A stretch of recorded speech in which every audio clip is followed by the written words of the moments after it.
वक्रतुंड महाकाय सूर्यकोटि समप्रभा निर्विघ्नं कुरु मे देवा सर्वकार्येषु सर्वदा। वंदे देव उमापति सुरगुरुं वंदे जगत्कारणं वंदे पन्नगभूषणं वंदे पशूनां पतिं वंदे सूर्यशशाङ्कवहनिनयनं वंदे मुकुन्दं प्रियं वंदे भक्तजनाश्रयं च वरदं वंदे शिवं शंकरं वंदे शिवं शंकरं। मूकं करोतु वाचालं पंगुं लंघयते गिरिं यत्कृपातमहं वंदे परमानन्दं माधवम्। कृष्णाय वासुदेवाय हरिये परमात्मने प्रणतक्लेशनाशाय गोविन्दाय नमो नमः।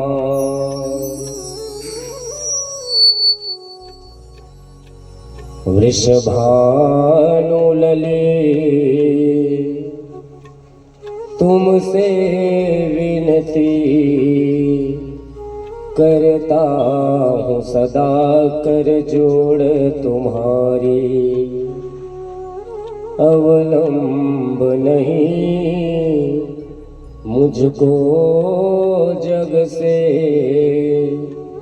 सुधिले हो सदा अपराध विसारी। ब्रजनंदन है तुम्हारे वश में उनके वश में वृषभानु दुलारी। हे वृषभानु की लाडली ललिता ललित ललाम स्नेही जन शरणागत है श्रद्धा सहित प्रणाम। ब्रज की रज में लौट कर यमुना जल कर पान श्री राधा राधा रटते इस तन से निकले प्राण। जय जय रानी राधिके जय वृंदावन धाम जय जय ब्रज की गोपियाँ सकल मनोरथ काम। राधा मेरो स्वामिनी मैं राधा जो को दास जन्म जन्म मोहि दीजियो श्री वृंदावन को वास। सब द्वारण को छोड़ कर मैं आयो तेरे द्वार। हे वृषभानु की लाडली मेरे ओर निहार। श्री राधे वृषभानुजा भक्तन प्राण आधार। वृंदा विपिन विहारिणी प्रणवो बारंबार। अहो किशोरी स्वामिनी गौरी परम दयाल। तनिक कृपा की कोर करी कीजे मोहि निहाल।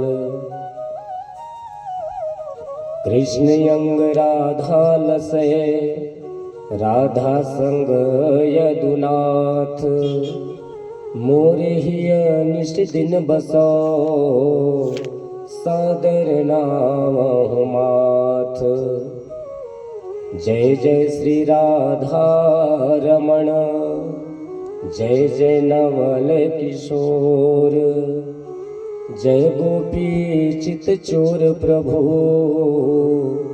जय जय माखन चोर जय जय माखन चोर। वेद व्यास जी के पद कमल बारंबार मनाओ कथा कहूँ मैं शिव जी के हनुमत हो सहाय। अति आतुर चिंतित हृदय नहीं पावत विश्राम जन्म जन्म इस दास के प्रभु श्री सीताराम। तो देह धरे कर यह फल भाई भजिया राम सब काम बिहाई। तो आइए मन और वाणी को एकाग्र करें, सुंदर करतल ध्वनि कीजिएगा, लय से लय मिलाइएगा और उच्च स्वर से संकीर्तन गाने का सर प्रयास कीजिएगा। बोलिए श्री वृंदावन बिहारी लाल की जय। हम हो गए भव से पार लेकर नाम तेरा। हम हो गए भव से पार लेकर नाम तेरा। हम हो गए भव से पार लेकर नाम तेरा। हम हो गए भव से पार लेकर नाम तेरा। नाम तेरा प्रभु नाम तेरा। नाम तेरा प्रभु नाम तेरा। नाम तेरा प्रभु नाम तेरा। नाम तेरा प्रभु नाम तेरा। हम हो गए भव से पार लेकर नाम तेरा। हम हो गए भव से पार लेकर नाम तेरा। हम हो गए भव से पार लेकर नाम तेरा। हम हो गए भव से पार लेकर नाम तेरा। वाल्मीकि अति दीन दुखी था। वाल्मीकि अति दीन दुखी था। पूरे कर्म में सदा लीन था। कर्म में सदा लीन था। हरि रामायण तैयार लेकर नाम तेरा। हरि रामायण तैयार लेकर नाम तेरा। हरि रामायण तैयार लेकर नाम तेरा। हरि रामायण तैयार लेकर नाम तेरा। हम हो गए भव से पार लेकर नाम तेरा। हो गए भव से पार लेकर नाम तेरा। नाम तेरा प्रभु नाम तेरा। नाम तेरा प्रभु नाम तेरा। नाम तेरा प्रभु नाम तेरा। नाम तेरा प्रभु नाम तेरा। हम हो गए भव से पार लेकर नाम तेरा। हम हो गए भव से पार लेकर नाम तेरा। हे नल नील जाति के बालर। नल नील जाति के बालर। हे नल नील जाति के बालर। नल नील जाति के बालर। राम नाम लिख दिया शिला पर। राम नाम लिख दिया शिला पर। राम नाम लिख दिया शिला पर। राम नाम लिख दिया शिला पर। और हो गई सेना पार लेकर नाम तेरा। अब हो गए सेना पार लेकर नाम तेरा। अब हो गए भव से पार लेकर नाम तेरा। अब हो गए भव से पार लेकर नाम तेरा। नाम तेरा प्रभु नाम तेरा। नाम तेरा प्रभु नाम तेरा। नाम तेरा प्रभु नाम तेरा।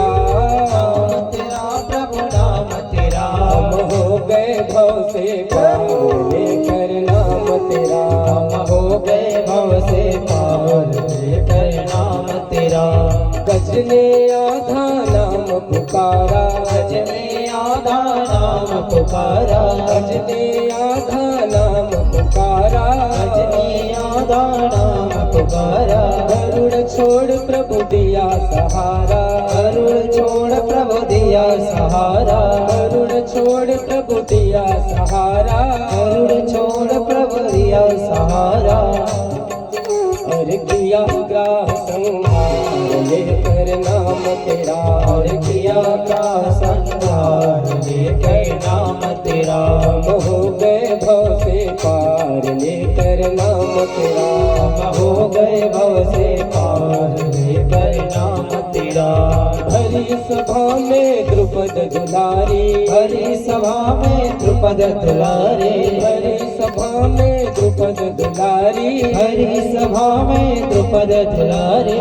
कृष्ण द्वारिका नाथ पुकारी, कृष्ण द्वारिका नाथ पुकारे, कृष्ण द्वारिका नाथ पुकारी, कृष्ण द्वारिका नाथ पुकारे। और बढ़ गया चीर अपार लेकर नाम तेरा, और बढ़ गया चीर अपार लेकर नाम तेरा, और बढ़ गया चीर अपार लेकर नाम तेरा, और बढ़ गया चीर अपार लेकर नाम तेरा। हम सब ने भी कथा सुना है, हम सबने भी कथा सुना है, हम सब ने भी भजन किया है, हम सबने भी भजन किया है, हम सब ने भी कथा सुना है, हम सबने भी कथा सुना है, हम सब ने भी भजन किया है, हम सबने भी भजन किया है। इसलिए भजन सुने हैं और हमने कीर्तन भी किया है ना? तो क्या होगा हमारे साथ? समझ आ रही है बात? जो भजन करता है, कीर्तन करता है, अंत में कहाँ जाता है? भगवान के पास जाता है ना? तो हमारे साथ क्या होगा? हम हो गए भव से पार लेकर नाम तेरा, हम हो गए भव से पार लेकर नाम तेरा। नाम तेरा प्रभु नाम तेरा, नाम तेरा प्रभु नाम तेरा, नाम तेरा प्रभु नाम तेरा, नाम तेरा प्रभु नाम तेरा। हम हो गए भव से पार लेकर नाम तेरा, हम हो गए भव से पार लेकर नाम तेरा, हम हो गए भव से पार लेकर नाम तेरा, हम हो गए भव से पार लेकर नाम तेरा। भोले शंकर भगवान की जय हो। इस परम पावन धर्म सभा में समावृत आचार्य चरण वृंद, विप्र वृंद एवं भगवान भोलेनाथ के मकरंद सुधा पान करने वाले भारतवर्ष के आर्य देवियों एवं यत्किंचित मात्रा में उपस्थित मेरे श्रोता समाज, परम श्लाघनीय चिंतनीय माननीय शक्ति स्वरूपा भक्ति स्वरूपा शक्ति भक्ति स्वरूपा मेरी माताओं एवं बहनों एवं भाइयों, पर ब्रह्म परमात्मा अखिल ब्रह्मांड आधिनायक जगत नियंता जगदाधार अकारण करुणा वरुणालय परात्पर पर ब्रह्म हृदय निवृत्त सकल कला कला राजीव लोचन भगवान श्री रामचंद्र जी तच्चरणारविंदोपासक अनंत बलवंत भगवंत हनुमंत लाल जी महाराज एवं भगवान श्री राम के इष्ट बोध भवन महेश्वर भगवान भोलेनाथ शिव शंकर एवं उनकी आह्लादिनी शक्ति परम भावानुरूपा जगत माता जगत जननी आदि शक्ति परम्बा माँ दुर्गा भवानी श्री पार्वती एवं समस्त 33 कोटि देवी देवताओं के अहेतुकी अनुकंपा से आज हम सब इस परम पावन दिव्य नगरी ग्राम हरदी के मध्य समस्त ग्रामवासियों द्वारा समायोजित श्री शिव महापुराण की कथा के कड़ियों में आज 6वें दिन की कथा पर हम सब चर्चा करने के लिए एकत्रित हुए हैं। बड़े सुंदर लोगों के भाव, बहुत ही सुंदर ग्रामवासियों का सहयोग कल तो देखने को मिला। मन बड़ा प्रसन्न रहा क्योंकि पंडाल भरा हुआ था, है ना। मैंने तो पहले ही दिन रात में जब कथा हुई ना, उसी दिन मैंने कह दिया था कि लोग चौथे पांचवें दिन ही पहुंचते हैं। क्यों? क्योंकि लोग आजकल कथाओं को भी मनोरंजन बना चुके हैं। कथा में रस तो पहले दिन से ही प्राप्त होती है, बस रस निकालने वाला श्रोता चाहिए और रस बरसाने वाला वक्ता चाहिए। लेकिन ये मानसिकता लोग बना चुके हैं कि चौथे दिन से ही, चाहे वो कोई भी कथा हो, राम की हो, कृष्ण की हो, शिव की हो या दुर्गा जी की हो, कोई भी कथा हो, चौथे पांचवें दिन से ही कथा में आनंद आती है। आनंद तो रोज आती है प्यारे। हृदय में जब भक्ति हो ईश्वर के प्रति, तो निश्चित रूप से पहले दिन, लास्ट दिन, बीच वाले दिन, हम सभी दिन आनंद ले सकते हैं। कल भी यह बात हमारे रूम में चर्चा चल रही थी, है ना। कुछ लोग जो होते हैं केवल कथा के ही प्रेमी होते हैं, जिनको केवल और केवल कथा ही चाहिए, संगीत से लेना देना नहीं। लेकिन समय बदलता है, चारों युग के कार्य भी अलग अलग है, सोच भी अलग अलग होते थे। तो कलयुग है भाई, कलयुग में भी तो अलग ही सोच होगी ना अपनी एक। तो जैसे जैसे समय परिवर्तन होता है, वैसे वैसे लोगों की मानसिकता और सोच भी परिवर्तन होते जाती है। होता है ना। अभी कलयुग में जो हमारे बड़े बूढ़े हैं, उनके बचपना की बात पूछना उनसे।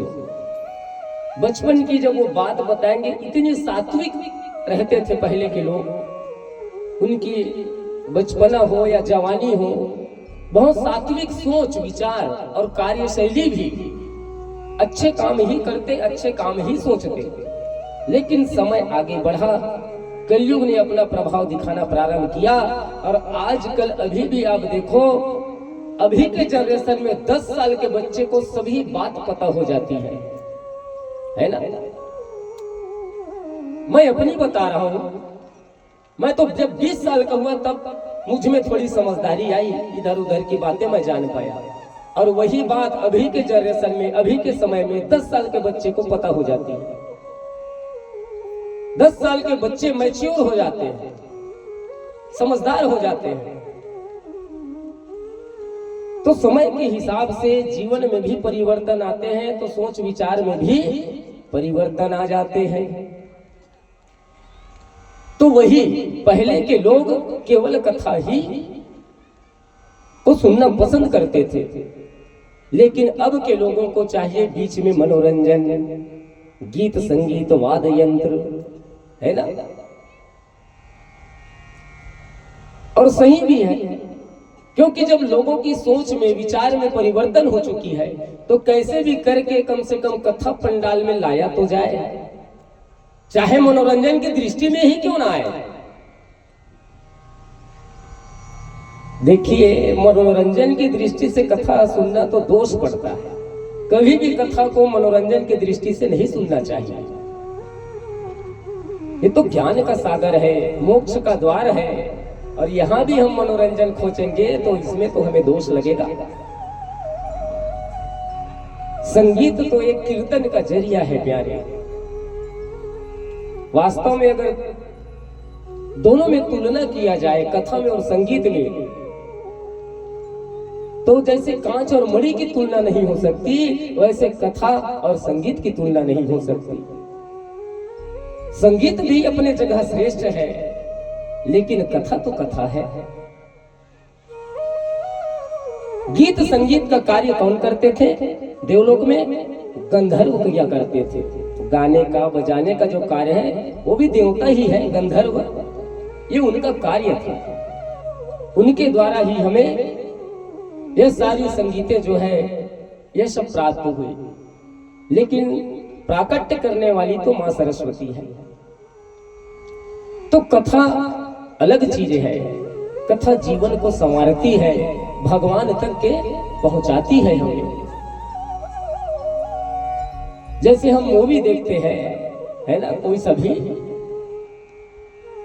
तो हमारे छत्तीसगढ़ी मूवी हो या हमारी हिंदी फिल्म हो, उसमें भी लगातार कहानी तो नहीं दिखाई जाती ना, बीच बीच में हीरो हीरोइन की गाने भी चलाई जाते हैं ताकि लोग बोर ना हो जाए। वो भी तो 3 घंटे की होती है ना मूवी।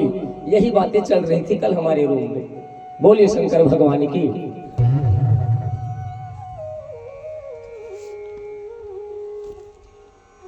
तो कल आप लोगों ने बड़ी सुंदर सुंदर कथाएं सुनी। कथा कहने में मुझे भी आनंद आया और आशा करता हूं कि आप लोगों को भी आनंद आई होगी, क्योंकि जब कथा करने वाला प्रसन्न होकर के कथा सुनाता है तो निश्चित रूप से सामने वाले श्रोताओं को भी कथा सुनने में आनंद आता है। अब आपको आए ना आए, मुझे तो आया। मैं तो बड़ा प्रसन्न था, हंस हंस के कथा बता रहा था, है ना।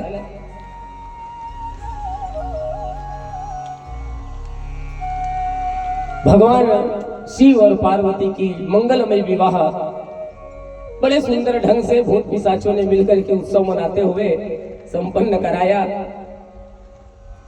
और विवाह करके सुंदर भगवान जीवनाशय में गए। लोकाचार जितनी भी रीतियां थी उसको भगवान ने कहवर इत्यादि सब कार्य किया। भवानी शंकरो वंदे श्रद्धा विश्वास रूपिणो। गठजोड़ हो गया श्रद्धा और विश्वास का। गोस्वामी तुलसीदास जी ने भी रामचरित्र जब मानस लिखा तो सबसे पहले इसी श्लोक को लिखा, वर्णानामर्थ संघानाम रसानाम छंदसामपि, है ना। बड़ा ही सुंदर श्लोक। यहीं से तुलसीदास जी ने भी रामचरित्र मानस लिखना प्रारंभ किया। तो तुलसीदास जी ने भी यही कहा है कि भवानी शंकरो वंदे श्रद्धा विश्वास रूपिणो।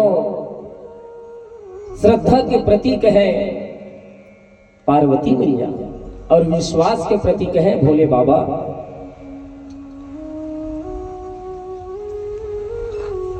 तो गोस्वामी जी भी कहते हैं कि मां पार्वती और भगवान भोले बाबा का जब विवाह हुआ तो ये केवल जगत के माता पिता का विवाह नहीं, इस संसार के श्रद्धा और विश्वास का गठजोड़ हुआ। जब तक हमारे जीवन में श्रद्धा और विश्वास नहीं आएगी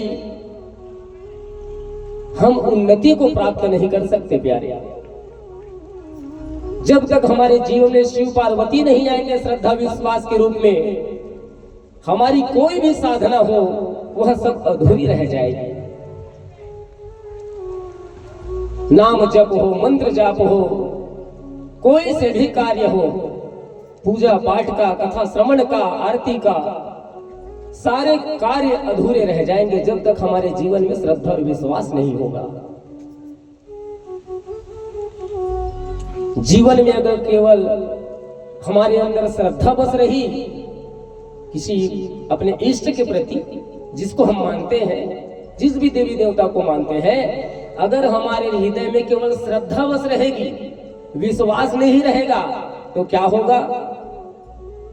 हमारी जो श्रद्धा है वो कभी न कभी डगमगा जाएगी, जैसे अभी के समय में हो रहा है ना। पहले दिन भी बताया था, श्रद्धा बस है हमारे अंदर, विश्वास नहीं होगा तो हमारी भक्ति डगमगाएगी। पहले हम कृष्ण को मानते थे, अब जब कथा हुई तो हम शिव जी को अपना इष्ट बना लिए। कल यहीं पर देवी भागवत की कथा होगी तो आप लोग दुर्गा जी को भी अपना इष्ट बना लेंगे। कहने का तात्पर्य यह है कि अपने इष्ट के प्रति सच्ची श्रद्धा और विश्वास रखिए। देवता मत बदलिए, आराधना कीजिए, पूजा कीजिए, सभी देवी देवताओं का कीजिए, लेकिन इष्ट के प्रति ही केवल समर्पण होनी चाहिए। अगर आप शिव के मानने वाले हैं और पूजा करना पड़ गया कृष्ण का, तो कृष्ण से क्या कहेंगे कि हे कन्हैया कृपा ऐसी बरसा दे कि भोले बाबा की कृपा मुझ पर हो जाए। ये प्रार्थना करनी होती है, हे भोलेनाथ ऐसी कृपा कर कि कृष्ण से मुझे मिला दे। ये होती है इष्ट के प्रति समर्पण। चाहे हम किसी भी देवी देवता की पूजा आराधना करें, अपने इष्ट के प्रति ही समर्पण हमें रखना होगा। बोले शंकर भगवान की। नहीं समझ आवत है मोर बात आज मल्ला। सरल सरल विषय तो सब बोल के निकल जाते हैं प्यारे, है ना। मुझे तो ऐसे ही कथा बोलने में आनंद आता है जो थोड़ा क्लिष्ट हो, कठिन हो, बताने में भी दिमाग लगना चाहिए, है ना। कहानी सुना के तो कोई भी निकल लेता है, सुनने वालों को भी समझने के लिए दिमाग लगाना पड़े। कथा ऐसी होनी चाहिए, और कथा तो सबको पता है भाई, है ना। श्रद्धा विश्वास है कौन, यही आप सबको बताया जा रहा है। श्रद्धा है मां पार्वती और विश्वास है भोलेनाथ। श्रद्धा बस रहेगी आपके जीवन में तो आप कभी भी डगमगा जाओगे, भटक जाओगे अपने मार्ग से। और ऐसा हो नहीं सकता कि बिना श्रद्धा के आपके जीवन में विश्वास आ जाए। अगर ऐसा हो भी गया, बिना श्रद्धा के विश्वास अगर आपको हो गया अपने इष्ट के प्रति, तो क्या होगा। जिसके अंदर केवल विश्वास रहेगा वो अहंकारी हो जाएगा। वो यही कहेगा कि मैं मानता हूं अपने इष्ट को, और अपने इष्ट के अलावा फिर मैं किसी को नहीं मानता। जैसे किसी को विश्वास हो गया भोलेनाथ पर, अपना इष्ट मान लिया, तो वो फिर दूसरे देवी देवता को, गुरु ब्राह्मणों को, ग्रंथ पुराणों को नहीं मानेगा। क्यों? क्योंकि उसको अटूट विश्वास है भोलेनाथ के ऊपर। फिर वो और किसी को नहीं मानेगा, ना अपने माता पिता को, ना बुजुर्गों को, ना किसी और देवी देवताओं को। तो ये तो अहंकार हो गया भाई। बोली शंकर भगवान की, है ना। बिना श्रद्धा और विश्वास के किसी की भी नैया पार नहीं हो सकती।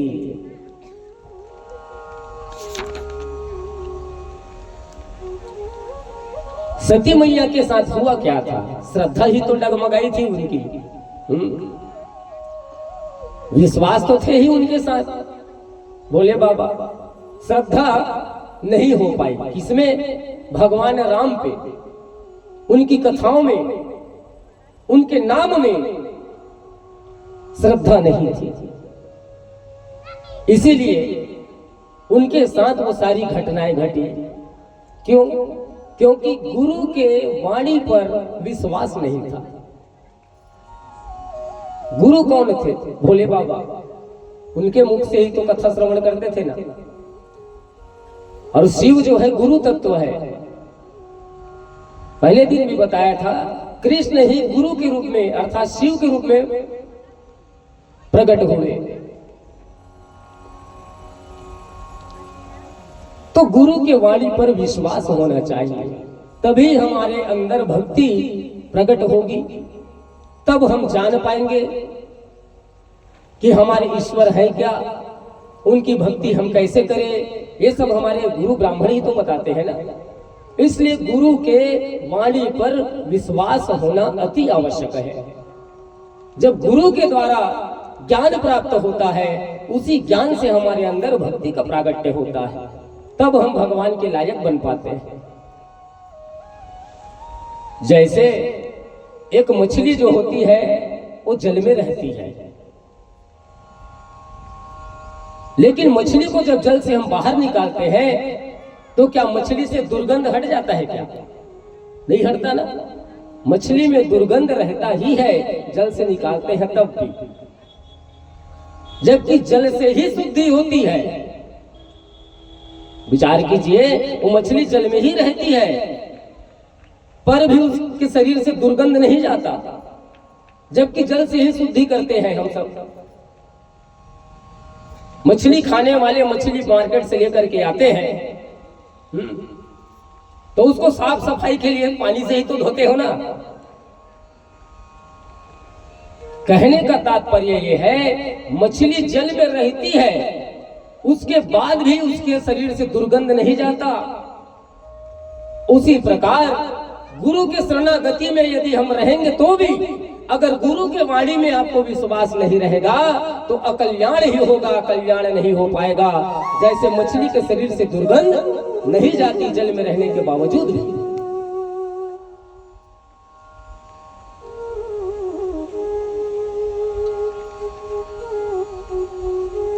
गुरु के प्रति जब हम निष्ठा रखते हैं तो वही गुरु निष्ठा ही प्रभु निष्ठा में परिवर्तित होती है।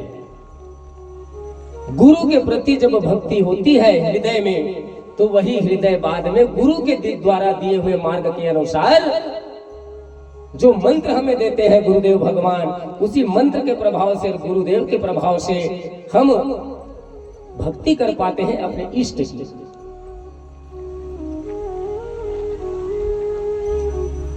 बिना गुरु भक्ति के लोग चाहेंगे कि हम उच्च पद पर जा सकते हैं, बड़े बड़े कार्य कर सकते हैं, लेकिन यहीं पर लोग चूक जाते हैं। बिना गुरु ज्ञान के सारा जीवन अधूरा ही रहेगा। जैसे बिना गुरु के कोई कुछ कर सकता है क्या? साधारण से जो किसान है, किसानी के लिए भी लोगों को गुरु की आवश्यकता पड़ती है। पहली बार जब कोई किसानी करेगा तो किसी न किसी से पूछना ही पड़ेगा। खेत में बिना पानी पलोए सूखे जमीन पर धान के बीज को डाल दोगे तो क्या फसल हो जाएगी? नहीं होने वाली भाई।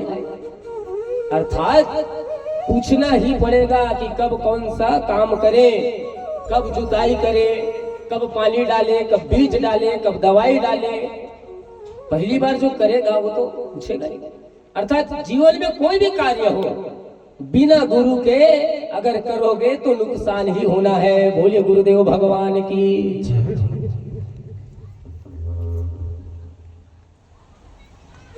और इसी का दंड मिला है सती महारानी को, क्योंकि गुरु के प्रति अपराध कर दिए। सारे तीर्थ धाम गुरु के चरणों में, सारे तीर्थ धाम आपके चरणों में। हे गुरुदेव प्रणाम आपके चरणों में, हे गुरुदेव प्रणाम आपके चरणों में। सारे तीर्थ धाम आपके चरणों में, सारों तीर्थ धाम आपके चरणों में। हे गुरुदेव प्रणाम आपके चरणों में। सारे तीर्थ धाम आपके चरणों में। हे गुरुदेव प्रणाम आपके चरणों में।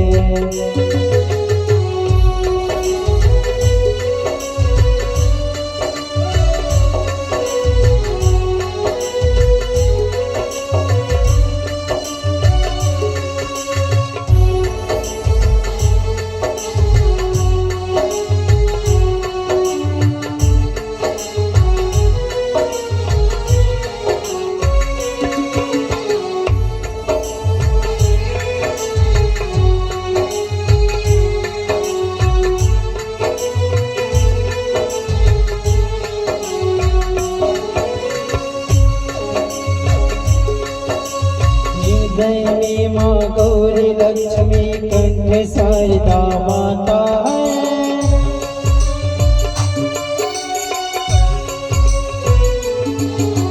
हृदय में माँ गौरी लक्ष्मी कंठ शारदा माता है। जो भी मुख से वचन करे वो वचन सिद्ध हो जाता है।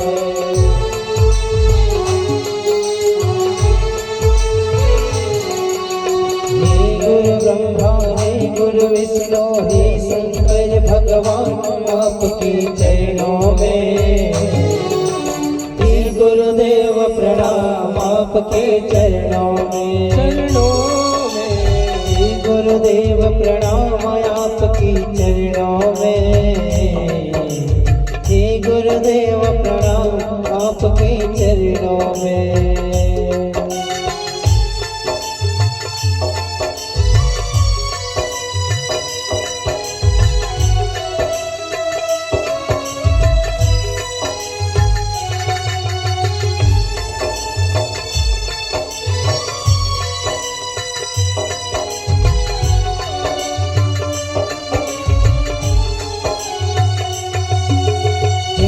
दाता माता पिता है आप कर्म के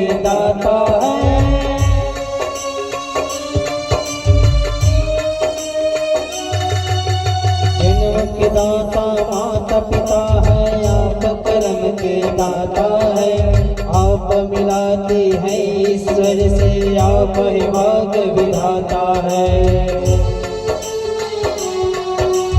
दुखिया मन को रोगी तन को मिलता है आराम आपके चरणों में।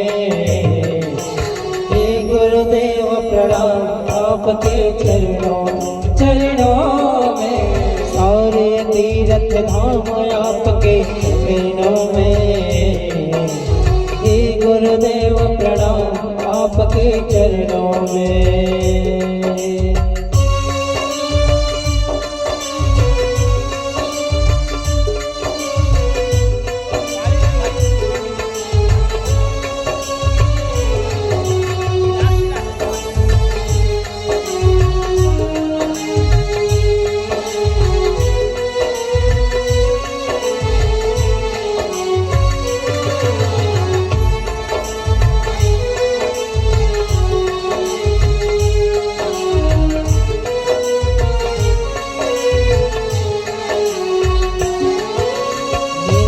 को बलवान बना दो मूत्र को गुणवान प्रभो।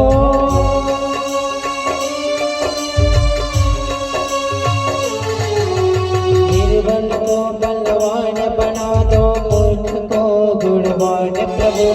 देव कमल और बंसी को विज्ञान का दो वरदान गुरु। महादानी ही महाज्ञानी रहो मशुभ शाम आपके चरणों में।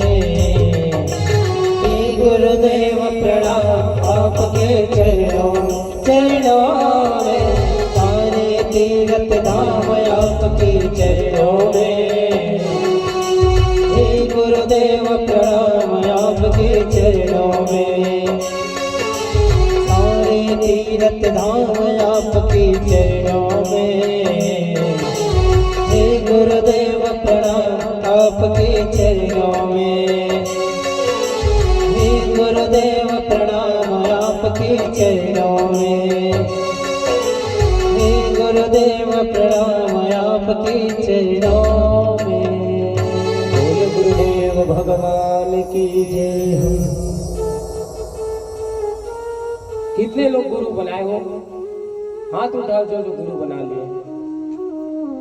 उठाए रहे ना, मैं देखता हूँ कौन कौन नहीं बनाए। जो भी नहीं बनाए हैं वो जल्दी बना लो, जो योग्य लगे, क्योंकि बिना गुरु के कोई भी भवसागर नहीं पार हुआ आज तक। हमारे भगवान भी जब अवतार लेकर के आए भारतवर्ष पर, तो उनको भी गुरु बनाना पड़ा है ना। बिन गुरु भवनिधि तरे न कोई, जो विरंचि शंकर सम होई। ब्रह्मा विष्णु महेश को भी गुरु बनाना पड़ता है।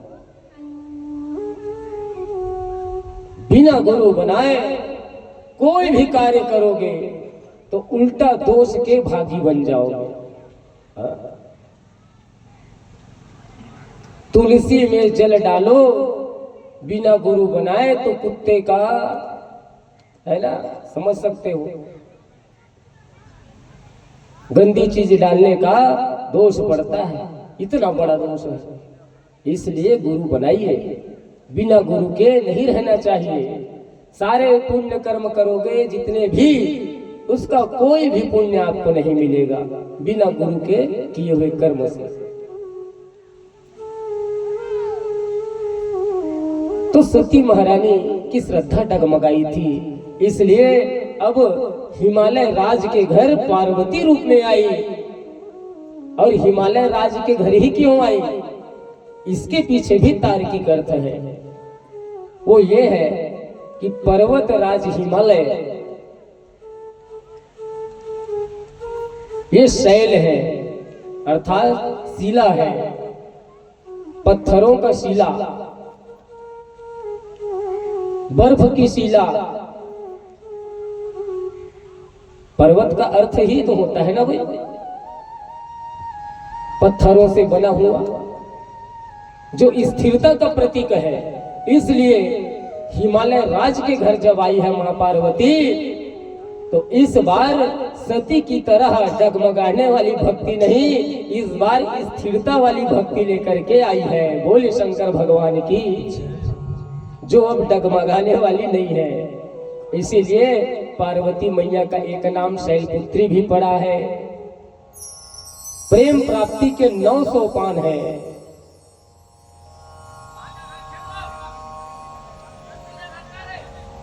और यही 9 सोपान आगे चल करके मैया पार्वती को भोलेनाथ सुनाने वाले हैं।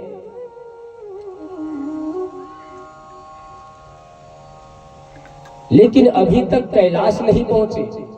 अभी भी भोले बाबा कहाँ हैं? अपने ससुराल में ही है। अभी तो फुल जोर शोर से उनकी सेवा हो रही है। नया नया दामाद बाबू है ना, भारी सेवा का दामाद बन के, है ना।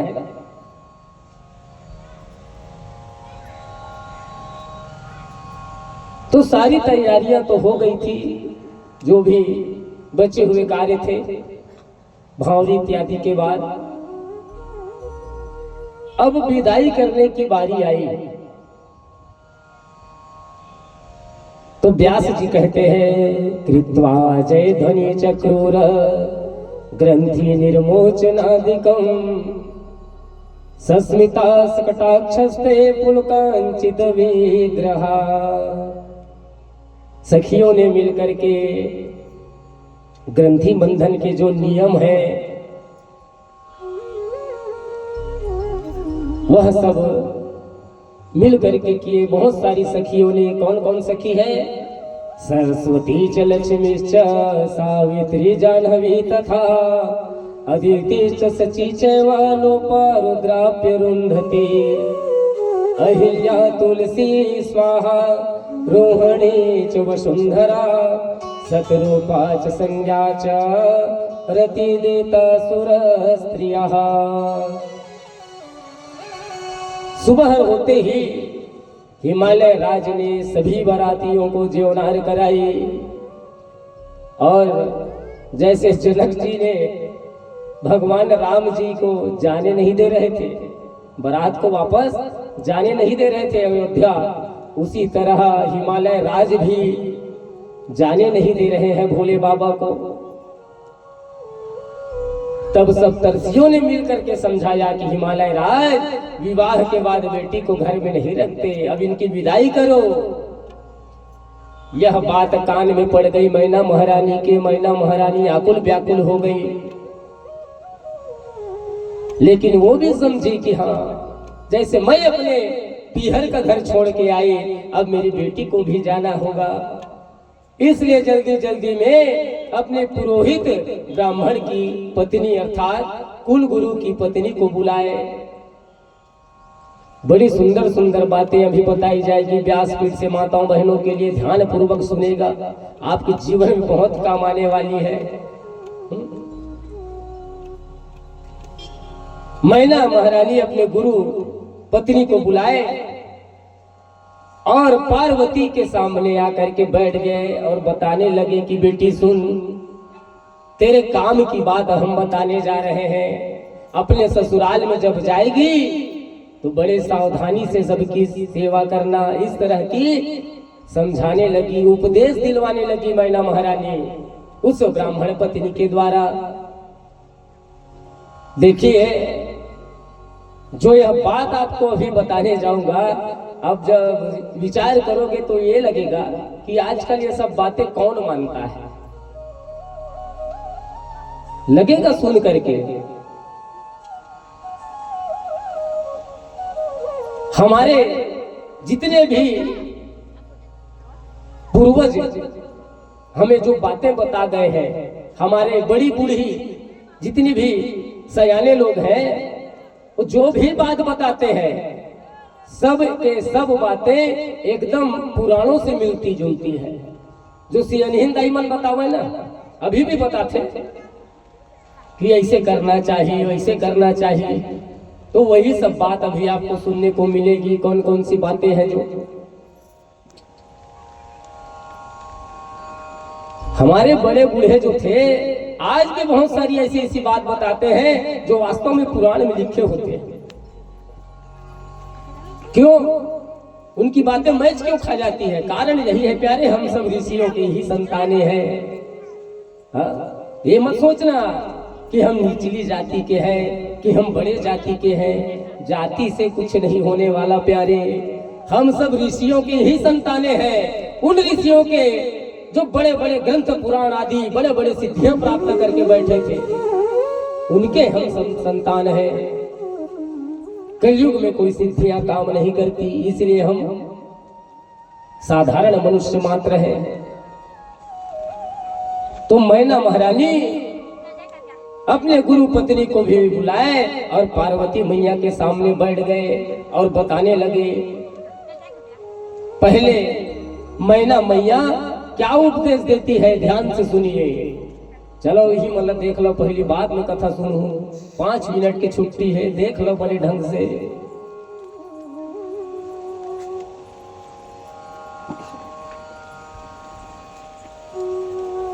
तुम्हें काम के बाद बता थो, तुम अपन जान के है, तुम नहीं जानो का अपन बोला नहीं समझा। मोर का है बात ला हटा दूं, दूसर में कूद दूं, तुम्हें पता नहीं चले है। तुम्हारे मन के काम के बाद बता था, ठीक है। हो सका तुम बुरा भी लग जाए, मोला का करना है, शास्त्र में लिखा है, दिखा दूं मन, है ना। तो बोले शंकर भगवान की। तो मैना मैया पहले समझाती है मैया पार्वती को कि सुन बेटी, सदैव से भारतवर्ष में देवी देवताओं के समय से यह चला आ रहा है कि जब कोई बेटी अपने ससुराल जाती है तो झगड़ा करके छोड़ छाड़ के कभी नहीं आती। आएगी तो प्रेम से आना और जाएगी तो प्रेम से जाना। झगड़ा होके कभी मत आना, मेरे घर का दरवाजा तेरे लिए बंद रहेगा अगर तू झगड़ा करके आएगी तो। ऐसा सुंदर बातें समझाई। लड़की की डोली उठ के जाती है मायके से और वहां से सीधा अर्थी ही निकलती है, तो कभी झगड़ा करके मेरे घर वापस मत आना। ऐसा सुंदर मैया मैना उपदेश देने लगी। और अभी के मैया लोग तो कुछ अलग ही उपदेश देते हैं अपनी बेटी को। क्या कहते हैं, देख बेटी, जात हंसते ससुराल, छीन ले रहा ही तुर कमरे, थोड़ा भी कुछ बात बिगड़िस कहूं ससुराल में झगड़ा झंझट हो ही, एक कमरा हतोरे चाबी ते धर के ले जा। झगड़ा हो ही बिल्कुल बर्दाश्त मत करबे, तुरंत फोन लगा लेबे हमला। और हमार फोन नहीं लगी 100 नंबर डायल कर लेबे, सायरन वाली गाड़ी बुला के उठवा देबे, ढंग से पाठ पढ़वा देबे। ऐसे शिक्षा देते आजकल के दाईमन। बोले शंकर भगवान की।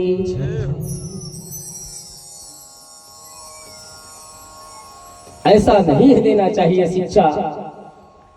हमारे शास्त्र बता रहे कि मैना मैया और गुरु ब्राह्मण की पत्नी कैसे उपदेश दिए हैं। और इसी बात को ब्रह्मा जी नारद को सुना रहे हैं और सूति जी महाराज सौनकादि ऋषियों को सुना रहे हैं प्रयागराज में। जो कथा अभी आप सब श्रवण कर रहे हैं। ब्रह्मा जी कहे कि गिरिजे शृणु प्रीतया मदो वचो मम वर्धनम इहा मूत्रानंद करम श्रणवताम च सुख प्रदम। ब्राह्मणी क्या कहे कि ध्यान पूर्वक सुनो पार्वती, जो मैं अब बोलने जा रही हूं, जो बातें मैं तुझे बताने जा रही हूं, वह बातें अगर तुमने पकड़ के रखी गांठ बांध के तो इहलोक और परलोक सब में ते सुखी ही रहेगी तू। अगर मेरे बताए हुए रास्ते पर चली तो देवता भी तुम्हारी पूजा करेंगे। इसलिए ध्यान पूर्वक मेरी बातों को सुनना ताकि तुम्हारा भी कल्याण हो जाए और मेरा भी। इस बात केवल इस कथा को सुनने मात्र से ही माताओं की पतिव्रता धर्म में उनको बढ़ोतरी मिलती है, उनकी पतिव्रता धर्म पुष्ट होती है। इसलिए ध्यान पूर्वक सुनना कहते हैं। धन्या पतिव्रता नारी नान्या पूजा शेषतः। पतिव्रता नारी अत्यंत ही धन्य होती है, इसके समान कोई और पूज्य हो ही नहीं सकता। भगवान भी यदि किसी से डरते हैं संसार में तो केवल एक ही से डरते हैं, और वो है सती नारी से, जो अपने पतिव्रत धर्म में दृढ़ रहती है, जिसकी कभी भक्ति डगमगाती नहीं अपने पति के प्रति, उससे भगवान भी डरते हैं। सेवते या पति प्रेमणा परमेश्वर वक्षिवे। जो पति में परमेश्वर को देखती है, उनकी दिन रात सेवा करती है, बिना कुछ बोले पति के कहे के पहले जो कार्य कर देते हैं, ऐसे कन्या, ऐसी महिला ही पतिव्रत धर्म का पालन पूरी तरह से कर सकती है। जो कभी अपने पति से द्वंद्व नहीं करती, उल्टा उत्तर नहीं देती, वही पतिव्रत धर्म का पालन पूरी तरह से कर सकती है। जालंधर की कथा सुने हो? जालंधर बहुत बड़ा राक्षस था, हाँ? लेकिन उसकी पत्नी थी वृंदा। राक्षस की पत्नी है वृंदा, लेकिन पति सेवा, ऐसा पति सेवा की उस जालंधर की कि उसका परिणाम क्या हुआ? अंत में नारायण ही पति रूप में मिल गए। भोले शंकर भगवान की।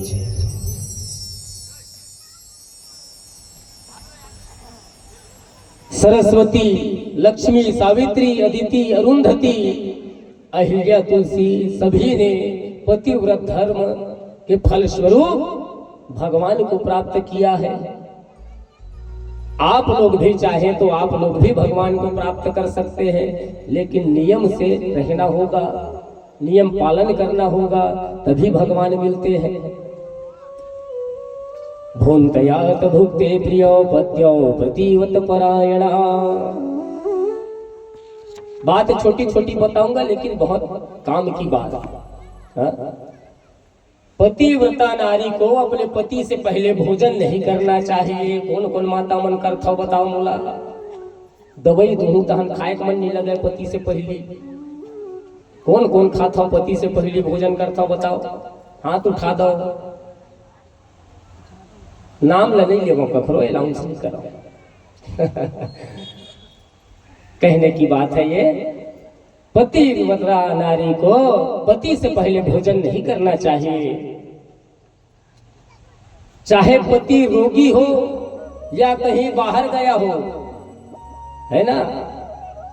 अब तो मोबाइल की सुविधा है। अगर पति बाहर गया है तो फोन मिला लो। खाना पीना हो गया क्या महाराज? हो गया होगा तो मैं भी भोंकोस लेती हूँ थोड़ा, ऐसे बात कर लो, है ना? या नहीं, अगर मोबाइल की सुविधा नहीं है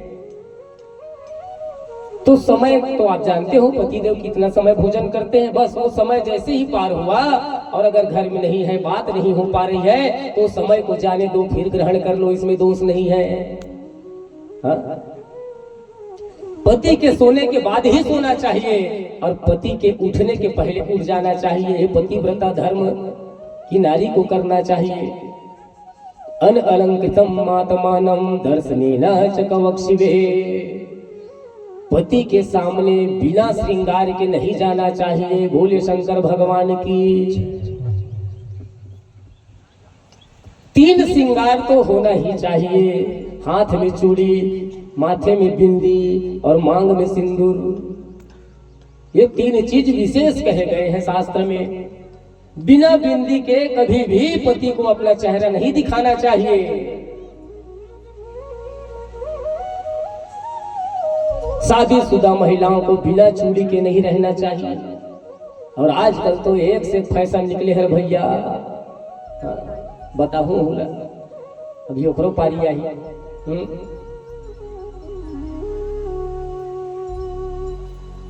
अटपटा लगत हो ही बात है ना? आजकल कौन मानते महाराज?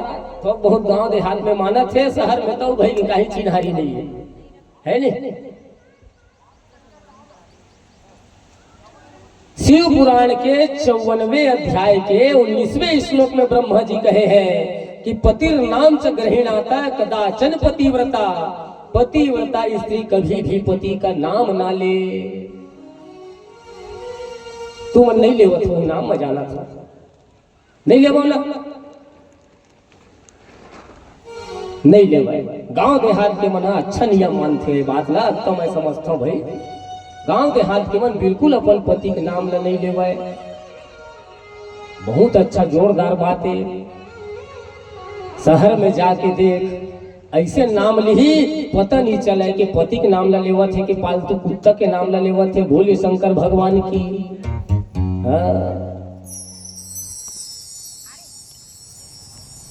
ब्रह्मा जी क्या कहे पति अगर कठोर वचन भी कह दे अगर थोड़ा ताड़ भी दे गुस्सा भी कर दे तो पतिव्रता नारी को चुपचाप सहन कर लेना चाहिए। लेकिन जब बात आती है हाथ उठाने वाली अगर पति हाथ उठाए तो हाथ नहीं उठाना चाहिए। लेकिन रोकने की क्षमता आपको छूट दी गई है। मार रहे हैं तो हाथ को रोक सकते हैं आप अपनी रक्षा स्वयं कर सकते हैं। लेकिन पतिव्रता स्त्री को हाथ नहीं उठाना चाहिए पति के ऊपर। अपनी सुरक्षा आप कर सकते हैं। समझदारी तो यही है प्यारे अगर पति क्रोध में है क्योंकि वही तो आपके अन्नदाता होते हैं ना। सारी जिंदगी वही कमा के हमें खिला रहे हैं। अगर थोड़ी बहुत शासन भी करते हैं तो सहन कर लेना चाहिए। वो उनको भी अच्छे बुरों का ज्ञान रहता है। कभी भी अपने पत्नी को गलत रास्ते में जाते कोई पति नहीं देख सकता। इसलिए थोड़ी बहुत ताड़न भी जरूरी है।